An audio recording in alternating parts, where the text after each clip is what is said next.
Hello students, video शुरू करने से पहले प्लीज चैनल को लाइक, शेयर और सब्सक्राइब जरूर करें। एक इम्पॉर्टेंट इन्फॉर्मेशन, अगर आपको इस वीडियो के नोट्स चाहिए तो डिस्क्रिप्शन बॉक्स में दिया गया डाउनलोड लिंक चेक करें। Thank you. चलिए शुरू करते हैं। इस वीडियो में हम पढ़ेंगे BPSC 111 public finance and administration के प्रीवियस ईयर क्वेश्चन और most important questions with answers. ये क्वेश्चंस आपके एग्जाम के लिए बहुत इंपॉर्टेंट है। अगर आपने ये अच्छे से कर लिए तो एग्जाम निकलना पक्का है।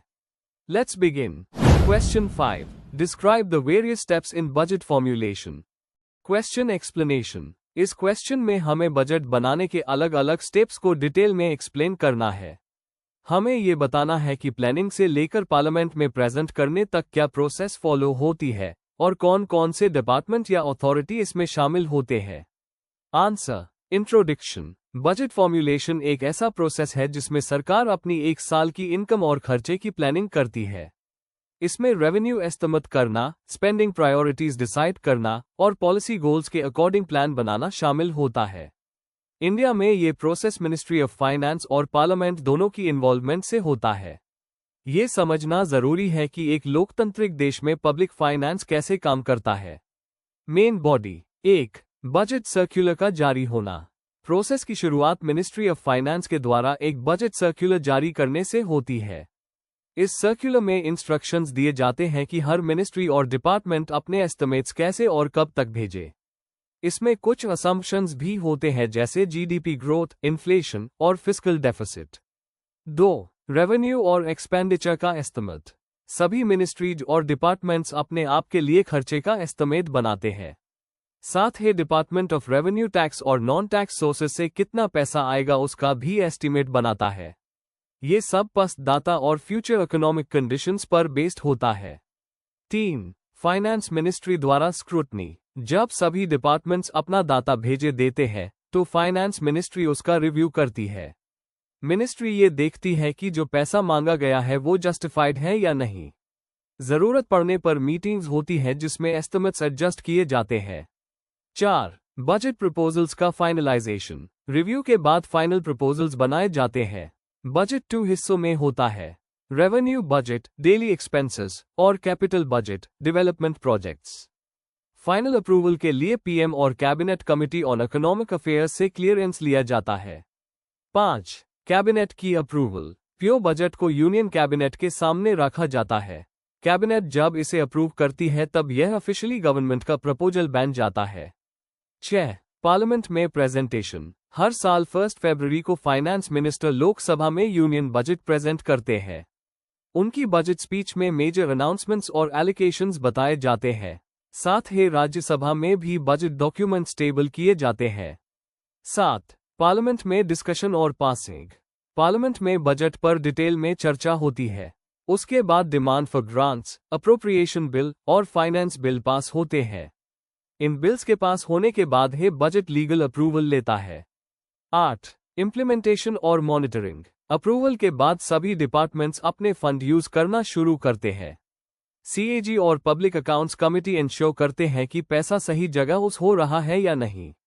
कंक्लूजन। बजट फॉर्मुलेशन एक डिटेल्ड प्रोसेस है जिसमें ट्रांसपेरेंसी और अकाउंटेबिलिटी इंश्योर की जाती है। हर स्टेप का अपना इंपॉर्टेंस होता है जो सरकारी प्लानिंग और डेवलपमेंट गोल्स को पूरा करता है। एक अच्छा बजट देश की इकोनॉमी को डायरेक्शन देता है और ग्रोथ प्रमोट करता है। अगर आपको इस वीडियो के नोट्स चाहिए तो डिस्क्रिप्शन बॉक्स में दिए गए डाउनलोड लिंक को जरूर चेक करें। Thank you. चलिए देखते हैं अगला question. Question 6, goods and services tax has many advantages for different sectors. Elaborate.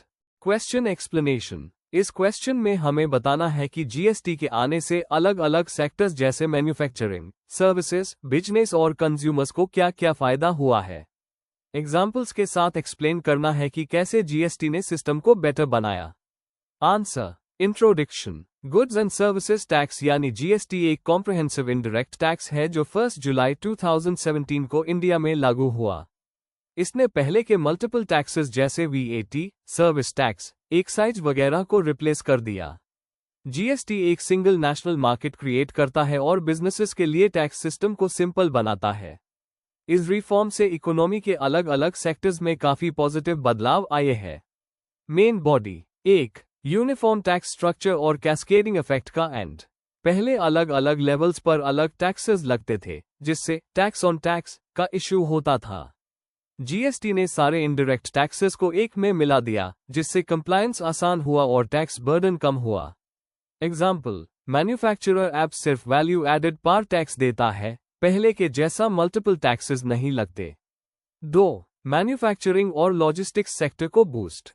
Manufacturing sector का ओवरऑल टैक्स बर्डन कम हुआ और इनपुट टैक्स क्रेडिट का बेनिफिट भी ज्यादा मिला। लॉजिस्टिक्स और वेयरहाउसिंग सेक्टर में स्टेट बॉर्डर्स के चेक पोस्ट्स हटने से ट्रांसपोर्ट फास्ट और कॉस्ट इफेक्टिव हो गया। एग्जाम्पल, पहले ट्रक स्टेट बॉर्डर्स पर रुकते थे, अब स्मूथ मूवमेंट होती है जिससे फ्यूल और टाइम दोनों बचते हैं। 3. ट्रांसपेरेंसी और फॉर्मल इकोनॉमी में ग्रोथ। जीएसटी एक फुली डिजिटल सिस्टम है जिससे ट्रांसपेरेंसी बढ़ी और टैक्स अवेजन कम हुआ। हर बिजनेस को जीएसटीएन के थ्रू रजिस्टर करना पड़ता है, जिससे रिकॉर्ड्स मेंटेन करने पड़ते हैं।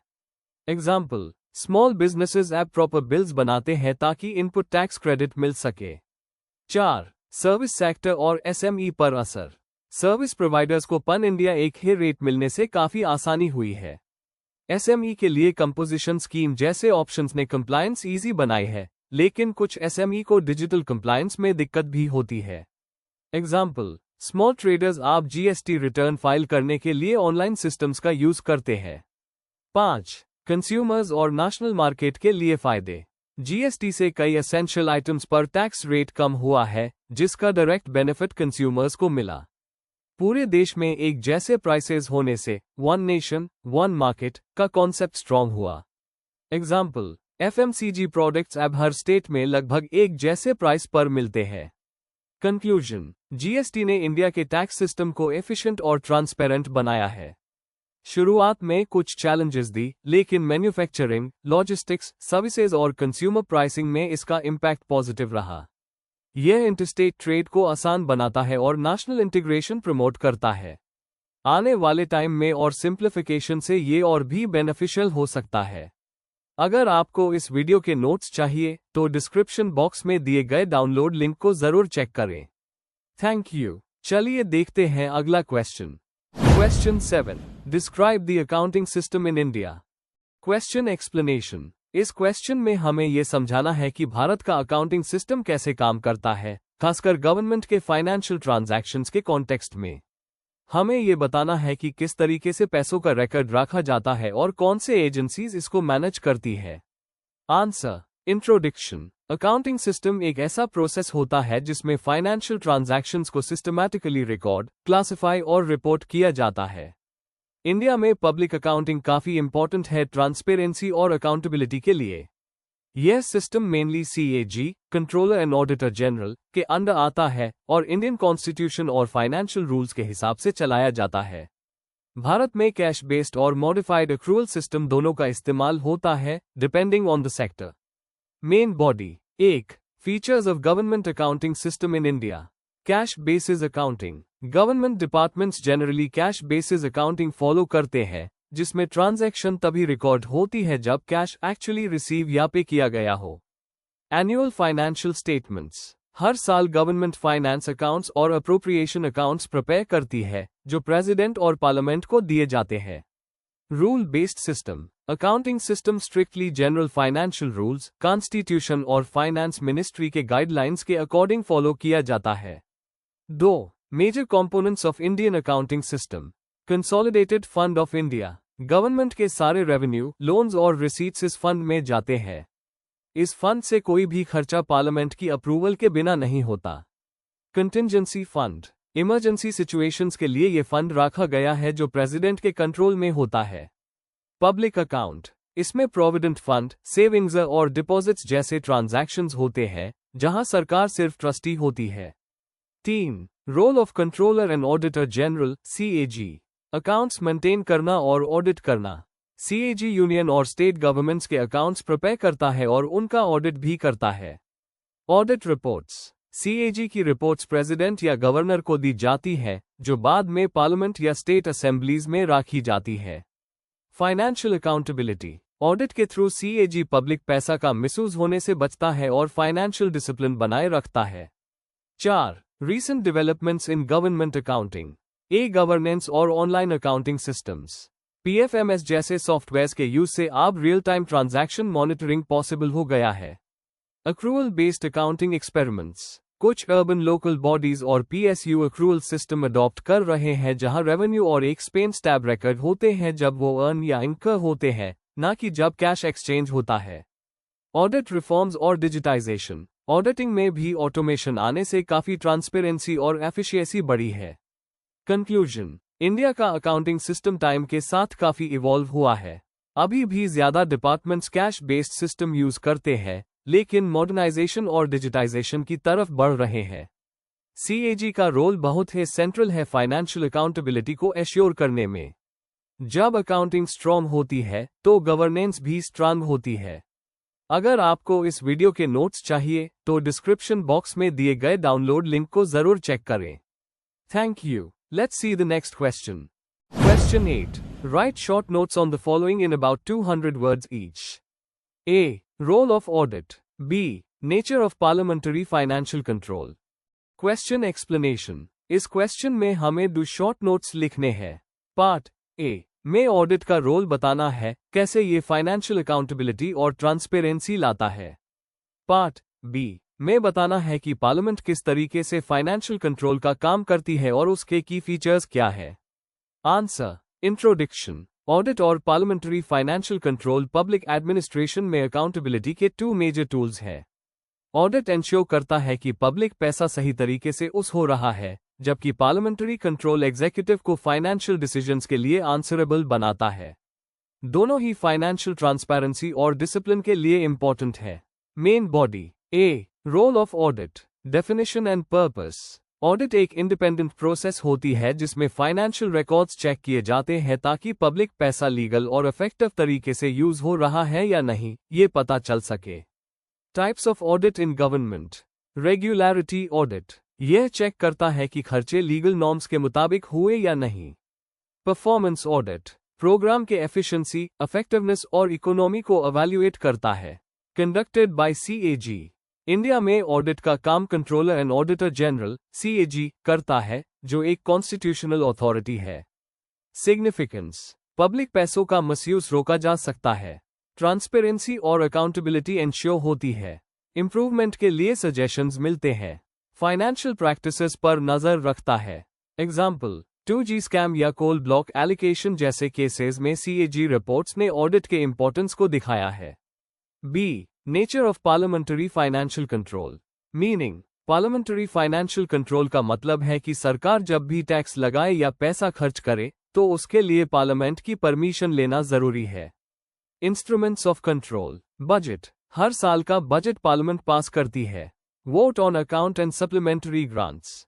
टेम्पररी या एडिशनल फंड्स के लिए उस होता है। Public accounts committee PAC CAG के रिपोर्ट्स को रिव्यू करती है। Question our and debates. Financial issues पर डिस्कशन का मौका मिलता है। फीचर्स। रूल ऑफ लॉ के बेस पर है।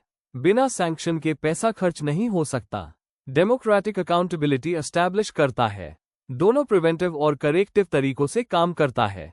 लिमिटेशंस। गवर्नमेंट की मेजॉरिटी कंट्रोल को वीक बना सकती है। टेक्निकल टॉपिक्स पर लिमिटेड डिबेट होती है। एग्जाम्पल यूनियन बजट के डिस्कशंस और CAG रिपोर्ट्स पर पार्लियामेंट के एक्शन से फाइनेंशियल कंट्रोल काफी स्ट्रॉन्ग दिखाई देता है।